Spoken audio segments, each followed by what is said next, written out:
Yes, sir.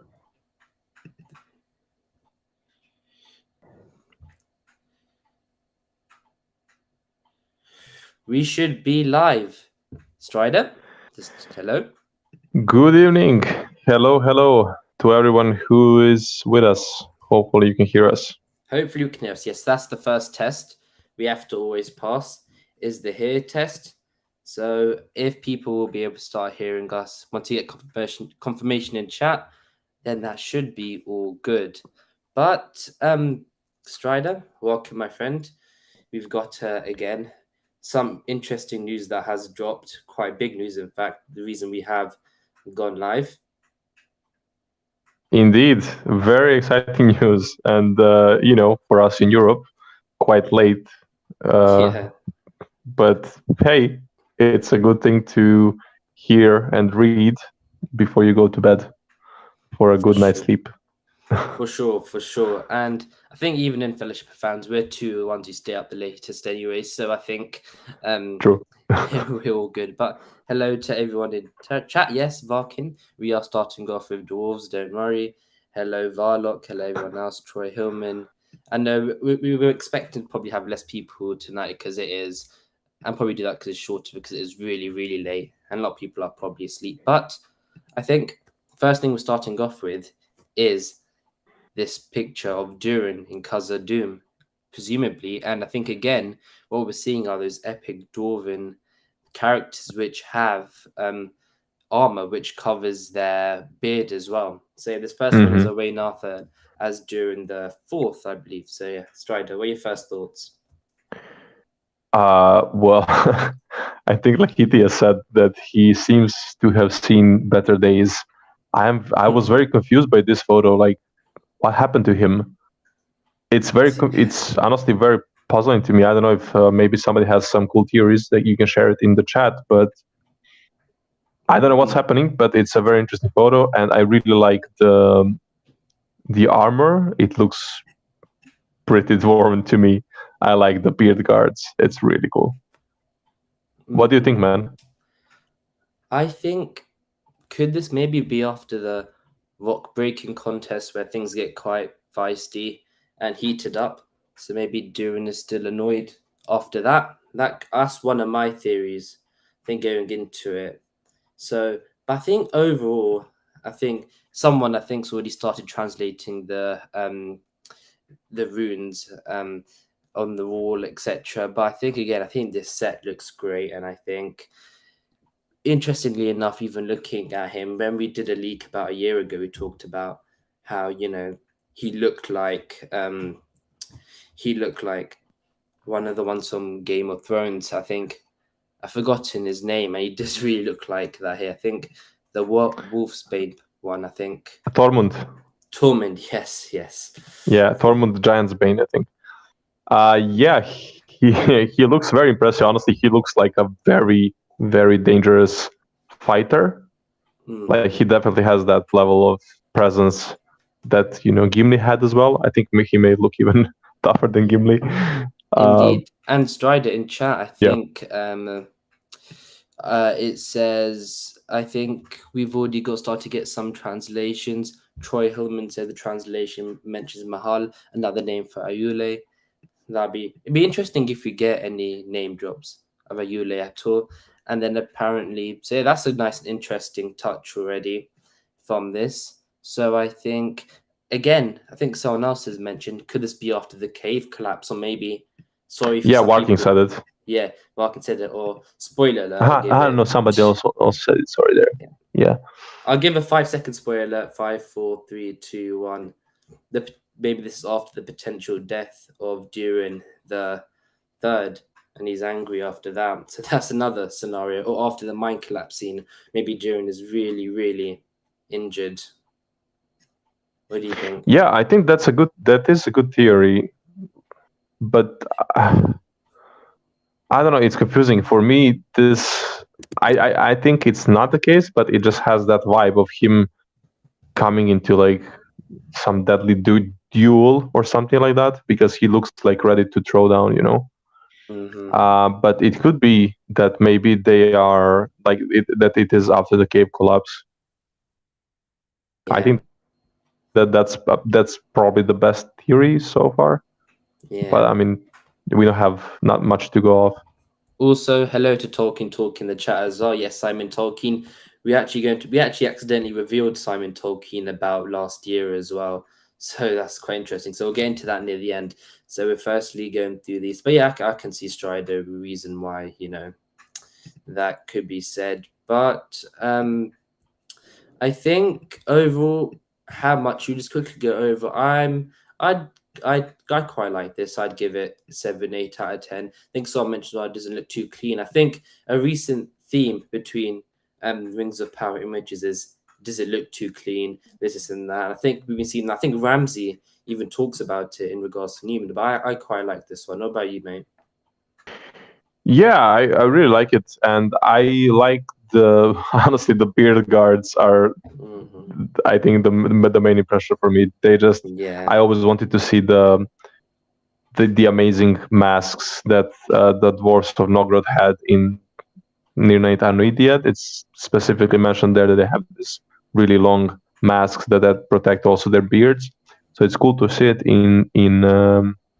to finally see it. But the beards are really long on these guys, so that's interesting.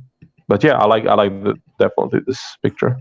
Indeed, I think other people have been mentioning the beards as well, but I think it's time to. Should we move on to the next one? I think, which is my personal favorite one, which is this Numenorian throne room shot. And the other day, once we got the actual teaser, and then someone mentioned, or I think people were mentioning, maybe it didn't look as big. We said that in that Halbrand shot, we were seeing only 15% of the actual massive Numenorian throne room. And now here, look how massive it is. I think scale-wise, we actually got a description a while ago saying it's like a quasi-Colosseum almost. So it's like a shortened version of a Colosseum. And it's apparently meant to be 3 layers. So there's this is the ground level. Then we're going to get another layer on top of that, and another one. So I think we're already seeing it. But overall, I think Miria looks good in this. I think, again, only for me so far, some of these Numenorian costumes of the noblemen, or I think some of them look like they just put a t-shirt on, I think. But that's my only concern as of yet around this shot here. But what about you? Yeah, so I really like the colors. And specifically the architecture. I'm talking about the architecture now. The columns, this whole part behind Muriel, it looks really rich. It looks like some Greco-Roman combination, perhaps. I absolutely love it. I do have to say also that I do kind of agree with you. Some of the costumes are not super convincing. Like it really is like they have some shirts on them, but Muriel looks really cool. And overall, the whole situation we have here looks quite rich. Especially like the scenography looks really, really, really cool. I like it. And again, look at that throne. It looks pretty massive.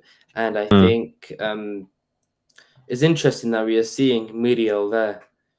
As we learn that maybe she is going to be Queen Regent. I think it's actually been confirmed in the Numenorian article that she is going to be Queen Regent in this first season.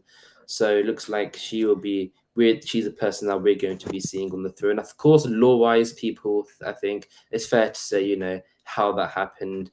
But isn't maybe because they said, Patrick McKay and JD McPayne said that for this first season, they are going to be focusing more on the heroes. So maybe we get a season of Miriel at her, when she's on the throne technically, but then she gets usurped by Pharazôn. So I think, but again, I think that shows that in this first season, Miriel is going to be the one in charge, but not yet Tar Miriel, I think, is the interesting bit there. Yeah, well said. But any other things you've noticed on this or like about this? No, I'm just gonna repeat myself. I really love the mix of the colors for the scenography. It looks rich, cool, amazing. Honestly, like that's how a throne room of Numenor should look like. Really, really, really good. The columns. the throne, everything is perfect. Someone's Costumes, asked not so much. costumes. Yeah, I think someone's asked to have it enlarged a bit, so you've enlarged it a little bit there, beyond the frame. But I think Ramsey. We'll go back to Ramsey's words on this in a bit. Actually, is it possible if we could even get his words on it now? Actually, we'll get back to that in a bit. But I think, yeah. Interestingly, have you seen these people with caps on them? It's like red and orange caps. I think someone in our teaser trailer breakdown, one of the capped people, the supposed nobleman of Numenor, was actually not happy with Farazan's speech. So do you think here we're seeing Midiel's followers? Mm-hmm. Yeah, perhaps. I mean, it's very hard to say. Who knows what's happening here? She may be announcing. The thing that came to my mind was maybe she's announcing that she's going to Middle Earth, perhaps. But it could be anything. So it's hard to assume. Yeah. Hard to guess. And let's see if we can get a quick, shorter look at this throne itself and even Midiel, because I think she's quite far out in here. So let's enlarge this. So we're having a. Let's see if she does look like a queen. I think that would be interesting to judge from here off the bat. Again, I think on top of her, do you have this sun motif logo? I know. Mm. I think interesting theory I was seeing around. You got the sun, you got the Edain, and then that reference there in Numenor, etc. I think some people are mentioning that. That's why we're getting that motif so often. We're seeing it so far. So overall, I think it looks pretty good. I think again, people are talking about. I saw some Game of Thrones comparisons, but I think this looks bigger than I think a lot of the throne rooms that we saw in that. But Strider, final thoughts, and then time to move on. Well, it does remind me of that Temple of Baelor or something like that from Game of Thrones. It was also a pretty huge room, like a hall. So, but I do like this one maybe a bit more. So yeah, overall, I'm just very happy with this photo. Costumes not that much, but scenography looks so good. So for sure. Mm-hmm. Yeah, I would say this is a win. Because there's like more stuff happening here. It's a bigger shot and like it looks way more. We are seeing way more of architecture. I do like this one more than the Dwarven one, story working. Yeah. But yeah, I mean, it just looks cooler here. Yeah. Should we actually go through quickly maybe what could be being like what's happening in this scene? Maybe are they maybe announcing Tar Palantir's, that she's going to be taken? Maybe this is from a crowning. Maybe that's not. Yeah, she does seem to have some crown-like item on her head. Yeah. So perhaps. Yeah, that would make sense. Let us in chat know if we have any other ideas as to what this scene could be. We could be seeing in this scene. But overall, I think it is the best one for me too, just like you said. And let's see if we have any theories. Matt's interesting said, "Where is the white tree?" Maybe interesting if we do see that in the first season. I think we will. I mean, I think we have to see it.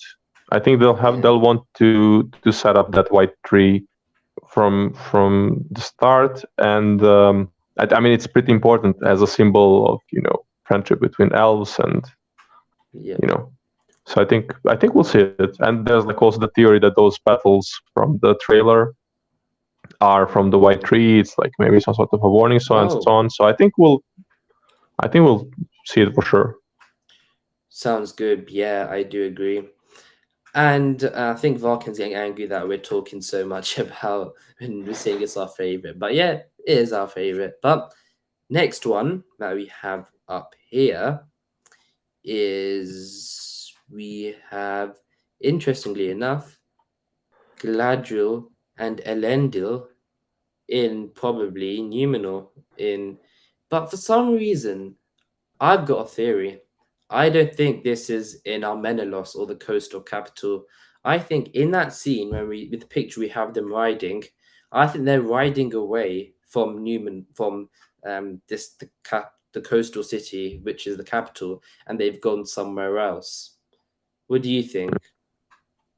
Oh, you know what? Maybe this is the place they're riding to Yes, in the trailer. exactly. Yeah. Yeah. Okay, sure. I mean, could be. It's hard to say from. It's hard to say. Maybe it could be a library or something like that in any of the Yeah. cities. But yeah, perhaps this is because it's two of them. They seem to be wearing the outfits from that scene in the trailers. So I think, yeah, that's actually a pretty good guess. I think you may be Yeah. right.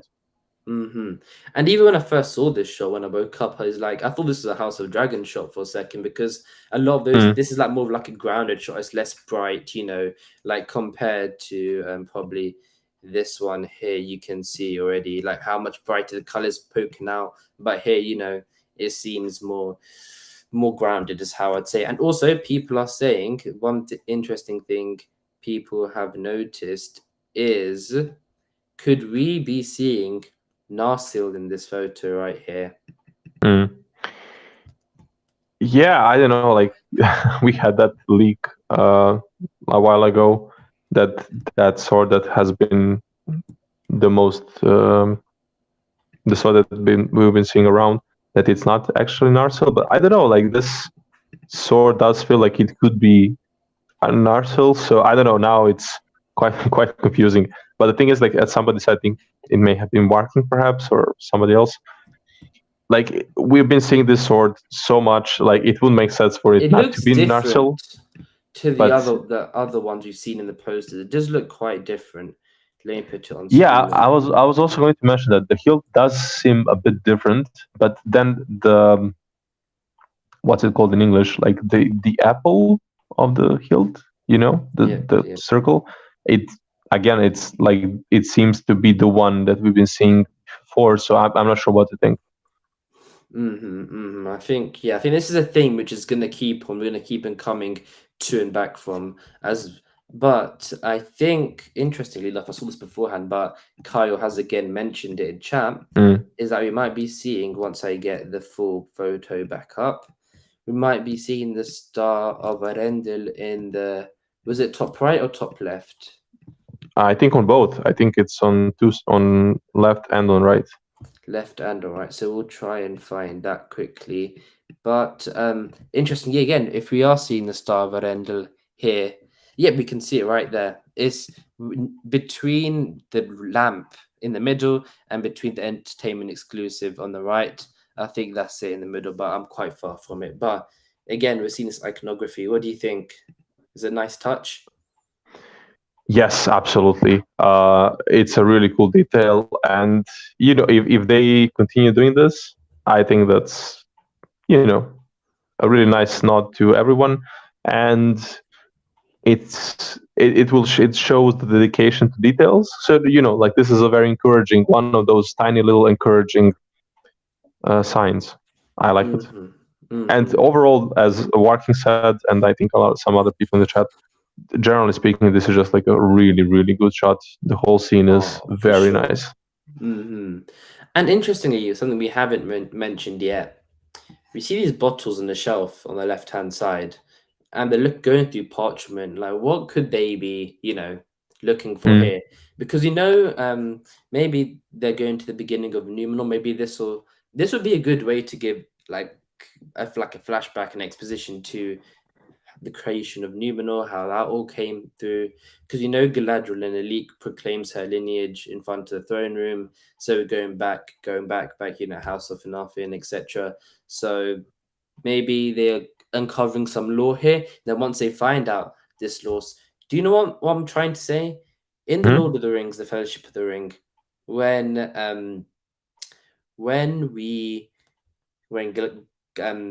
Gandalf rides to Minas Tirith and then goes to the Citadel, and then he's pulling up the parchment, and it goes 3441, the sealed or count of the One Ring.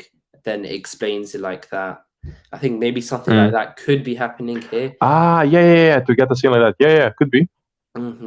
That's my initial thought. Yeah, what do you think of that then? Well, I'll first like to read what Parkin says. Those posters were where people were holding scrolls. Maybe they're looking to translate something. So could be. It could be any sort of thing, but maybe it is some sort of a flashback. And again, perhaps if she's carrying some Scrolls. news to hear, like the question we have is one of the theories is that the elves are sailing to Valinor, and then they have like the storm, and then that's how she ends up here. But maybe she was going to Numenor anyway, carrying the news, because I think that's also one of the leaks that we have leaked a while ago. I think so. Yeah. So maybe she's coming here purposefully, and maybe she has this information that needs to be, researched upon, and maybe that's what they're doing. Indeed, I think that would be a good way, to show flashbacks or even more context, and maybe even some first stage events. And yes, James, I think you're right in chat. It is quite small on my screen. Yeah, I think those are scrolls, not bottles. So yeah, this looks like something, but maybe I think someone's mentioned in chat. Pedro's mentioned in chat, and I think I was thinking of right now. Couldn't this maybe be a point in the season where they name drop Sauron? Maybe they're trying to, because in the first two episodes, I think the quote is that Galadriel is chasing the last remnants of evil. So maybe what's happening here is that she's come to Numenor. Maybe she's trying to find out more lore. Maybe that men were able to find out about Sauron's lost origins and how the end of the first age occurred and how it transitioned into the second age. And I think that could be another possibility. It could be, but I don't know if they would be like, maybe in this scene, in this part of the story, maybe they will tease Sauron, but I don't think they would maybe name drop him that quickly necessarily, or maybe they would, but not. Maybe they would just name drop him literally, but not make him some primary suspect or something. Maybe that will still remain a mystery after this. That's fair. And then maybe they'll be like, "Oh, okay, I remember when I went to Numenor and I did this whole thing. Oh, this must be Sauron." Maybe this will give them a clue that they will use afterwards to identify Sauron. Fair. Yeah, that's fair. Or maybe it could even be that Galadriel has just come to Numenor, maybe even if she's come accidentally, and then she's just trying to find out more because you're hearing of the orc attacks of Adar in Middle Earth, and then she's trying to prepare best as she can, and then go into the old Numenorian reserves. And Varlock said it just before, maybe Adar instead. That could be a possibility. But also, Mats says that it could be something that ancient Galadriel remembers, while Elendil needs to track back through history to try and verify, showing the vast difference in their lifespan and perspectives. That's a really, really good point. And they could definitely use something like that to to emphasize that difference and to maybe like build on that theme of mortality versus immortality. Oh yeah, for sure. And I think that'd be a good way to embed that theme indeed. And I also had a funny little thought. I think Varkan's always said one thing. Yeah, maybe it's notes on how to sail better, fair enough. Or maybe, if it is about Adar, imagine she opens these scrolls and finds out it's her brother. That'll be quite an interesting revelation like that. But I don't think it will. I don't think that revelation will happen like that. I think it will be in person. Yeah. But yeah, I agree. But overall thoughts on this image. I think we've done enough for speculation. I think this is the favorite one for me so far. For your favorite one, I'm starting to lean towards that as well. I can't lie. So that looks really exciting. And I think any final things, unless me and Strider have missed anything, she's going on a mission with Tarmilia. Maybe I think we've leaked that before that they are going to Middle Earth to fight Adar. But of course, that happens after the arrival to Numenor. Yes. That's actually one of the reasons why I think that for me, it's possible that she was actually purposefully coming to Numenor, and then what happened was that they just had a storm, and then she was the only one to survive along with Halbrand. But we'll have to see. Also, I'm just my final note is that I really want to see I really want to see Narsil and to be told, okay, this is Narsil, Yeah. because I'm so interested in how that sword will look like. For me, Hmm. I think this could be a Narsil. It looks cool enough, but who knows what they have planned. Yeah. And Matt says in chat, the founding of Numenor and the Valar might be myths for the Numenorians at this point. That could be an interesting callback, because maybe in the first episode or two, we see Tyrion, and then in Valinor, and then we just I see that wouldn't. explained. I, The Numen, yep. yeah, I wouldn't. I mean, I can see why that could be the case, but then again, Numenorians are long-lived, so I wouldn't necessarily say that that would be like a myth. Like it's still a relatively small number of generations Yeah. since the Oh, you meant start of the time second compression. age. Yeah, time compression. Yeah, I think you're But correct. yeah, and time Yeah. compressional. I mean, who knows what it could be that they will present it like that. It could be. Hmm. And I think plausible no Niall's got the joke in chat. He says, May Maglo. Okay, here's his phone number. Let's see if he is really dead. That would be one funny way to get that all done. But Yeah. I think what a lot of I think one of these this has all been nice, but I think now let's get into some of the comments on Ramsey, and then Hmm. we'll get on to the big stuff. So let's do this right here. So the first part, he says, for Rings of Power production designer Ramsey Avery, who worked on Guardians of the Galaxy, the toughest task was creating a Middle Earth that felt both familiar and fresh. It's all about how this world is vibrant and rich and golden, as opposed to what we see in the movies, which is the Third Age, when everything's on its decline and it's fading. Do you think, Strider, this is them talking about, oh, it looks too clean, it looks too polished? Are they trying to, like, let's quickly go back to this Numenor throne room shot here for a second.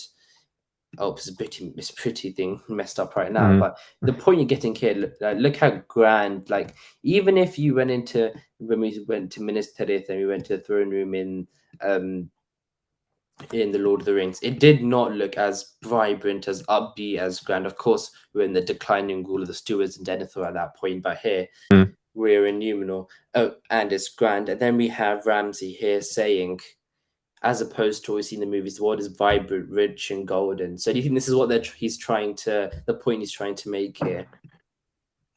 Yeah, I mean, I think we all have that worry that the show will look too clean. Again, I'm so sorry, but as real time, well, like I just keep using it as a bad example. Oh, But Wheel of Time. Yeah, that's a whole but different story. yeah, and I think we were all hoping that it won't look like it, costume wise and scenography wise, both. And it makes sense. Like this is Numenor at height of its power; it should look polished in a way. But then again, I think shots somewhere, and you can still see that the streets are not. You know, there may be like a crack on the wall here or some dirt on the street there and so on. So I think this will be okay. I think I understand why people were worried that this may seem too clean and polished, but so far I think that at least the scenography specifically will look lived in. The costumes from the crowd, we commented on that, they are kind of like 50-50 so far. And I think the thing here is, of course, it's a thematic choice. This every age prior is more grand and more upbeat than the prior, and I think there is a line between doing it all grand and great, and then of course it may be looking a bit too saturated. And I think for Rings of Power right now, I think they are mostly at the line where they have achieved where it does look grand and great and vibrant compared, because they're going for that style, but then it just but still look a bit grander. But then at some points, of course, it can go over the line. I think maintaining that balance is, of course, really hard by Ramsey. He's worked on, as you said, above Guardians of the Galaxy, which is also another vibrant and bright movie. Oh yeah, And I for sure. think he, of course, will know more than me. But I think that's the thing. Maybe I think we are seeing the line being hit. But I think in some more shots here, Like, for example, some of the costumes, I think, because we don't want to go bashing Wheel of Time out, but some of that did not look the best. But next one. Yeah, I mean, I think we're all hoping that the second season of Wheel of Time will look better. I have to say, it makes sense that it makes absolute sense in on like several levels that this will look better than or like more rich than Minas Tirith at the end of the Third Age. Like it's been, if you go just from the Battle of the Last Alliance to the War of the Ring, it's been 3,000 years. And if you look at that in like in real life, 3,000 years ago, Rome hasn't been founded yet. That's such a long time, and it makes sense that 3,000 years, or like more than 3,000 years after the peak of Numenor, when you compare it to Minas Tirith at the end of the Third Age, like there's going to be a difference in style and richness. So I think this is fair enough.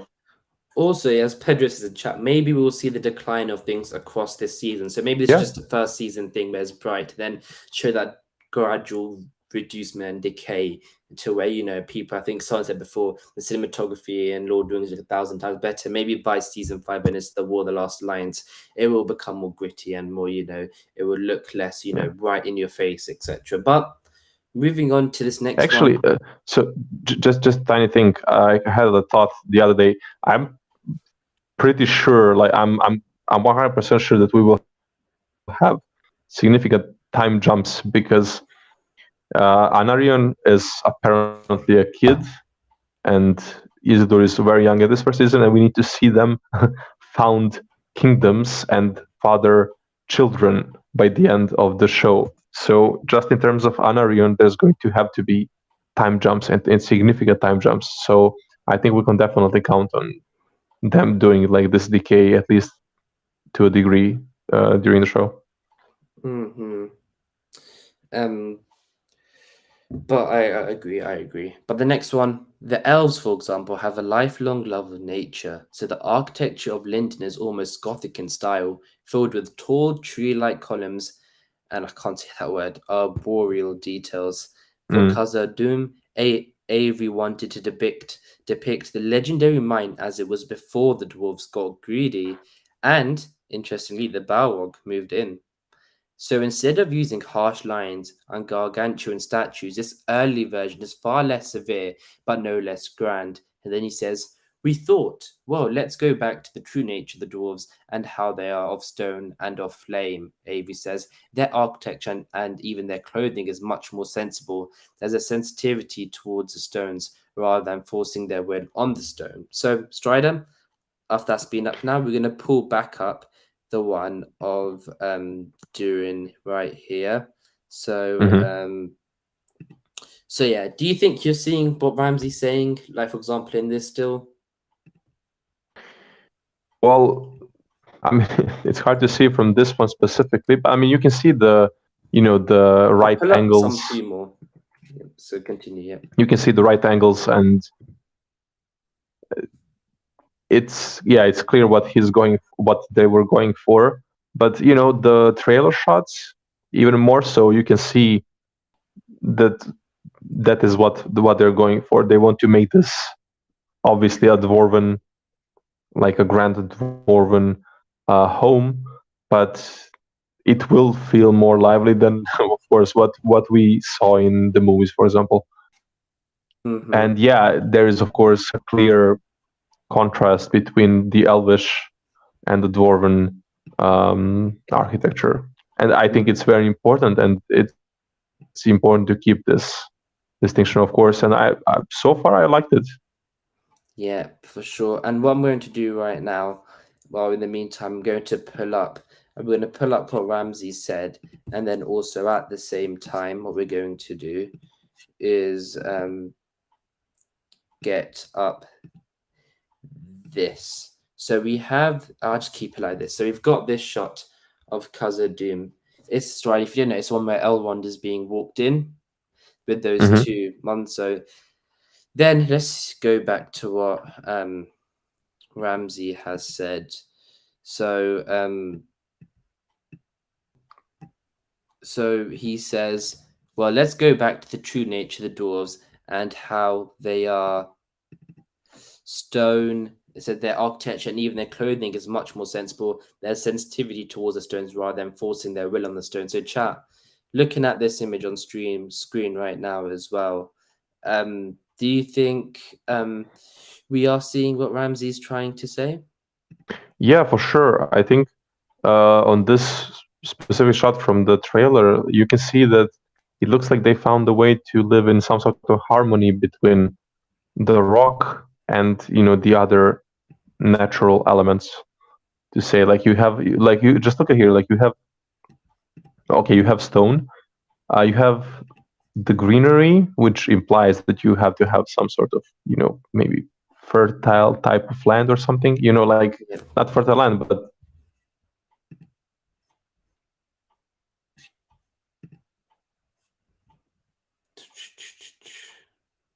I think we have lost Strider there for a second. We'll get him. We'll get that back up.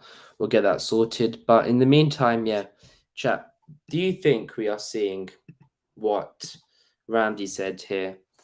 I do think they have put a lot of detail into how Khazad-dûm and the dwarves are going to be at the start of this show. So I think that is something we will be looking, hopefully, quite forward to seeing with the dwarves. But okay, looks like Strider is back. But in the meantime, or do you want Strider comes back? We're going to move on to the next quote. So Ramsey then, actually, Falcon will get away north off the screen. In this powerful country that has this great strength in sailing and great value in the water, so that's why blue is everywhere, he adds. We've got a gazillion shades of blue. So this is, of course, in regards to Numenor. And if we get this back up here, I think we can already see blue is quite a prominent theme here. You've got you've got light blue here, you've got dark blue around the pillars. Even look at the throne room itself. It's all different versions of blue. Strider? Yeah, I'm back. Okay, so chat, let us know once I do get Strider back in. So I think overall, blue has been a prominent color for the Rings of Power, for Numenor, in fact. But it does make sense with their seafaring theme. But whether it goes over the top again with the color being a bit too extreme, we'll have to see. But I do think at this point it is fair enough. But Strider, can you speak quickly? Let's see if the chat can hear you. Yeah, Kyle says that they can hear me, so I guess I'm back. Look at that. See, look, I'm learning the game, Stream 101. But yeah, it's good, man. It's good. It's all good. No, we're happy to have you back, man. We're happy to have you back. Okay, now this is the interesting part. Despite juggling elvish forests, dwarven caves, and seaside cities, Avery vowed to keep even the most fantastic locations grounded, building as many practical sets as possible. We wanted it to feel real and honest and as present as we possibly could, he explains. We wanted to make sure that actors had a world that felt inhabitable by them. For the cast and crew that meant stepping into an environment that felt straight from Tolkien's pages. As co-showrunner J.D. Payne puts it, it was like going to Middle-earth every day for work. I think, let's go back to this this stone shot as well. That, of course, is all practical. There's probably no CGI in that. And I do think on this area that they are delivering. What do you think? With practical sets, etc. Yeah, I think that's the best possible news we can get when it comes to scenography. I think it's a very clear divide in the fandom between the Hobbit movies and the Lord of the Rings movies, specifically because of that. At the first thing that everybody will mention as the biggest difference is the use of CGI, and for everything, for so many things, and having practical sets is just great news for everyone on every level. So, and I think it looks like they're really going for it. Like, you can see it, like, for example, this throne room, it definitely looks like it. Like, they really built this and really put effort into creating this piece of scenography where people can go, interact, get in the proper mindset for real. Yeah. So, and yeah. I think one bit I do really resonate with this is, let me just get it up 1 second. I'm going to put on the field of grain, that bit from the teaser. That's probably really bad. I'm probably going to get grilled for that. But here, like for example, practical sets as Ramsey Avery, get that boy back up right here. Actually, we'll get him below there like that. We're seeing it felt the most important things feels real and honest and as present as we possibly could. We wanted to make sure that actors had a role that felt inhabitable by them. What we saw, I think, one of the main things for I remember when seeing the making of The Hobbit and some of the fight scenes, some of the orc scenes, some of the battle scenes for like Dale, etc., or Erebor. You see them fighting, and there's just a sound stage, green screen in the background. You got these orcs up to their necks, and they've just got a green face. Sometimes even using tennis balls.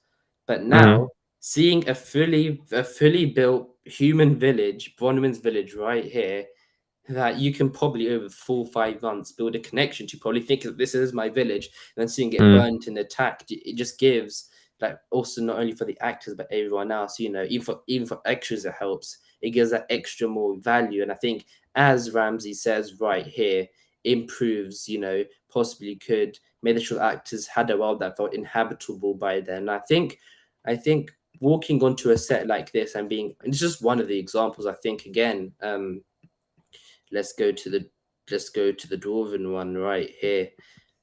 We've got another example. It feels lived in, and I think that's the important thing. Yeah, absolutely. This village looks really, really good to me.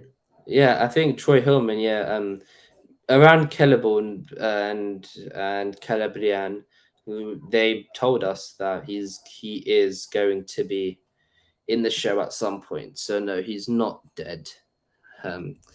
That's the easiest way to put it. James makes interesting point. I wonder how they'll do these location sets when they're moving the production from New Zealand. That could be an interesting thing, and I think, well, that depends on whether this village survives that long. So we'll have to wait and see on that, because I think it'd be really hard to replicate a village like this. Personally, I think would be quite difficult. But Strider, my man, did what time it is? The fun time. The big news. The big news. It is the fun time big news. So, well, we're going to be... Okay. Steven. Nice. Yeah, you can read out once I get it up. Yeah, so Steven says Nerdrotic is the Donald Trump of Tolkien content creators. I mean, maybe he has his own sources that said something, but honestly, like, you cannot have Elrond without Celebrian, and you cannot have Celebrian without Celeborn. So it just makes zero sense to not have him around. Yeah, so with all the leaks, I think parts of it is right, not wrong, but it's the interpretation of it, which is, you know, you get he probably hears something and you're interpreting it the worst way possible, like saying Celeborn is dead, like maybe something which could be true, but I just don't think the interpretation, a lot of it is the time is wrong. And also it could just be, you know, going through the tweet, seeing what we released and re-releasing it. But yes, Simon Tolkien, and we interviewed the failed showrunner, which got taken down within 24 hours, and he spoke about, so we can talk as much as we can now about Simon Tolkien and how his involvement was in the show, because we can talk about the stories that were told back then. And I think, first of all, Tolkien serves as a that's great. I think off the bat, I'm not saying this is a PR thing, but it's quite funny. Tolkien serves as series consultant. Yeah, I mean, they had their chance and they took it. Yeah, but no, if you're working PR, marketing, whatever, I think that is, you know, if you get given, you know, well, House of the Dragon has George R. R. Martin, so this is probably the closest. But Tolkien serves as a series consultant on The Lord of the Rings of Power. And Payne McKay says contributions to the show have been invaluable, Not only is Tolkien an accomplished novelist himself, but he also happens to be the grandson of original author J.R.R. Tolkien. The showrunners say he had a key role in helping to shape the show's story and character arc development, especially given his expertise and insight into his grandfather's work. Patrick McKay and JD Payne during the London event did talk about meeting. They said, I think we released it, a show, a Tolkien scholar with bushy eyebrows, which of course was Simon Tolkien. So for a bit of background on Simon Tolkien and what he's like, he is quite strict, but he's quite stern. He's quite matter of fact. He's like, I think it's like a lot of like a no bullshit policy, but he knows this works a lot, the work a lot. When this failed showrunner had his interview, so he got to a final three, and those bids all went to the Tolkien estate, and then it went past Amazon. Then Simon Tolkien got to decide and sign off on whether these bids got accepted. And this I shouldn't say failed showrunner, this finalist showrunner got to have this meeting with, he had two in fact. The first one, he thought Simon Tolkien did not like his father's work or Lord of the Rings or Middle Earth at all, because he was so strict, he was so, just matter of fact. But then the second one, once we got more into it, they knew it. He knew it like the back of his hand. This work, like he knew every single granular detail. And I'm sure Strider, being the grandson of J.R.R. Tolkien himself, I think that's probably has to be a given due to your family name and everything. So, but of course, it's reassuring having him involved and having him as a Tolkien scholar. Whatever happens to what's his face, Thomas Shippey, we'll never know. But at least we've had Simon Tolkien work, and of course, I'm 100% sure. I think I've already seen comments saying he's sold out. He's failing. Tolkien's legacy and whatever. And I'm sure we got the same for John Howe when that came out, and I'm sure whatever person gets attached to this, they will get that. And but yeah, I think people will just say that, just I don't know, whatever the reasons for that are. You cannot say that and be sure that you're saying the right thing until you have actually seen the show. Until the show is out, we cannot know if the show is faithful to Tolkien or not. Of course, I understand why we all understand why some people may be worried. And I think myself, as I keep saying, I'm cautiously optimistic, because there are things that some people find potentially worrying, some people find them not, some people find some other things potentially worrying. But to say that Simon Tolkien has betrayed Tolkien's legacy and the show is not out, that's just crazy, childish, in my opinion. So just wait, see. And like, he is the son of Christopher Tolkien, the grandson of J.R.R. Tolkien. He probably knows what he's doing, and having him attached to the show is only 100% good news for all of us. And it is so until proven otherwise, and it can only be proven otherwise when the show is out. Oh, for sure. If this show, ends up being, not that good, which has every possibility to be, it's $1 billion show, so much up against it. Like, it's not going to be, there's no guarantee, but I think if it does happen, then yeah, you can blame him. I think you can say, what's happened. But I think as of right now, it's a trial point, marketing on the showing stuff. We're not getting the full thing, but we'll continue.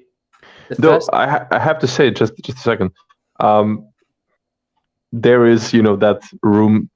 There's always room to be a skeptical bit. So I'll just do that in Hans' name, since he's not here. They could just be saying what they know we want to hear. So there's always that option. We gotta keep all options open. Maybe they're just saying that it's because they know that's something we want to hear. But then again, as I said, like, we cannot know this is good news, and we cannot know that it's not good news until we see the show. So, but the thing is, we know, but I personally know how much Simon Tolkien has been working behind the scenes for this. Not so much in the last few years, probably when the bids were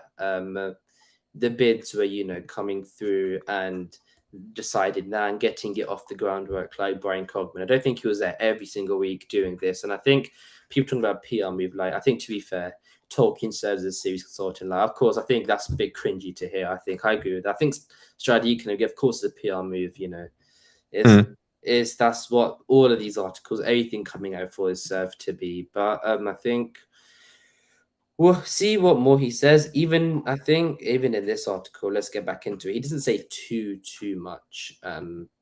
He says, this is actually still Patrick McKay. The first time we met Simon Tolkien, we had to pinch ourselves. Here we were, sitting across the table from the grandson of J.R. Tolkien himself.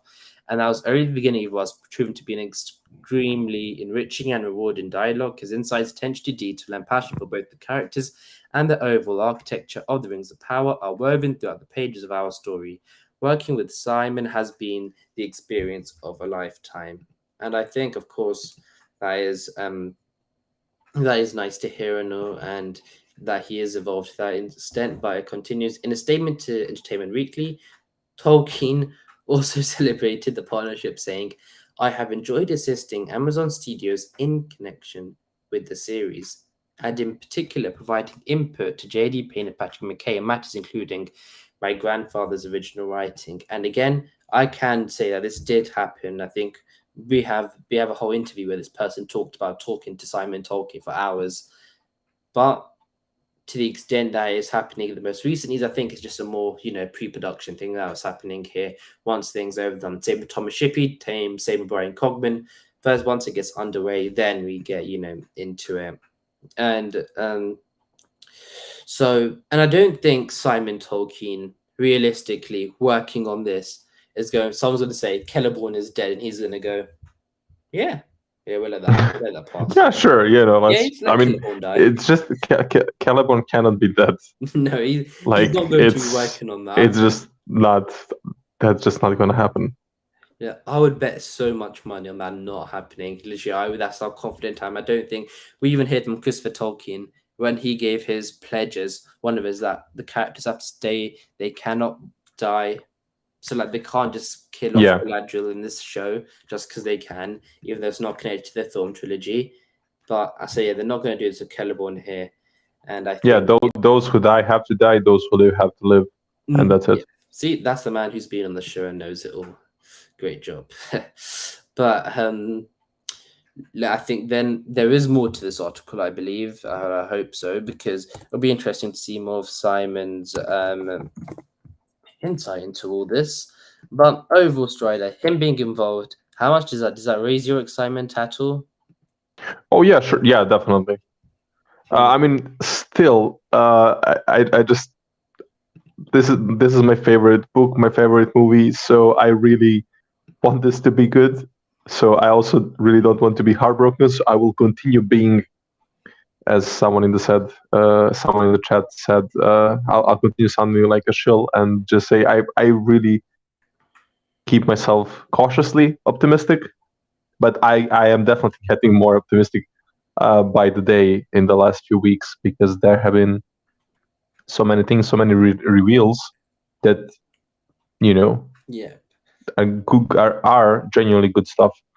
So having simply put, having Simon Tolkien connected to the show cannot be a bad thing. No, indeed. And I'm seeing in the chat right now, people are talking about, how the second age narrative versus, it being fully fleshed out story. And I think the article continues to go over that right here, where it says, the eldest son of the late Christopher Tolkien, Simon Tolkien worked as a London barrister, specializing in criminal defense before leaving to pursue a career as a writer. Over the last 20 years, he's published books including No Man's Land, Orders from Berlin, and The Kings of Diamonds. Has anybody read those? Fair enough, if you read it. Instead of adapting an existing Tolkien novel, The Rings of Power focuses on the second, an epic, I'm not sure, I think that's meant to say on the second age, an epic span of time occurring thousands of years before The Lord of the Rings or The Hobbit. Tolkien chronicled the second age in the appendices to The Lord of the Rings, and McKay and Payne say they jumped at the chance to explore stories like Sauron's first rise to power and the original Forging of the One Ring. I think we're starting to further and further see this message of that is what they're looking at here is like, as I say, it's a chronicle, it's not an existing narrative. Do you think that's the same thing that you're seeing here, Strider? I mean, it's a fact that the Second Age is, basically the most the only overview that we have of the Second Age. Perhaps I'm wrong, but I don't think I'm. Like, the full overview is basically just like a timeline of things happening, and you have those several bigger stories that are set there, but still, it's like 3,400 years of footnotes, historical footnotes mostly, and then you have like couple of, like, Fall of Numenor and Battle of the Last Alliance that you know more about, and like the wars with Sauron. So yeah, and I think this was a good choice, generally speaking, for the topic of the show. Fair enough. Yeah, and I think we're going to keep on seeing this. So yeah, overall, Simon Tolkien's involvement is, I think, one of the main things. And finally, Strider, let us wrap up on I think the thing people want to see the most is this Galadriel and Elendil one right here. I think that has captured.